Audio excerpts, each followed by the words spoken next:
Hoy te enseño a preparar estas castañas al horno rápido, fácil y riquísimas. Cogemos castañas del monte, o del vecino si te deja, claro. Ya en casa lo primero que vamos a hacer será un corte en cruz bien hecho, nada de rascar como si estuvieras rascando la lotería, un buen corte en cruz. Y ojo al truco, para que se suelte mejor la piel vamos a dejarla 15 minutitos en agua caliente. Escurrimos el agua y a la bandeja del horno. No olvidéis precalentar el horno a 180 grados.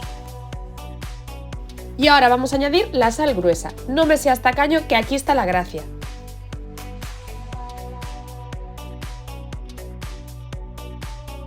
Y con el horno a 180 grados vamos a dejar que sean unos 30 minutitos. Lo mejor de todo es que se pelan solas y están de vicio, crujientes, tiernas, y si hay algo más gallego que esto en otoño, que me lo digan.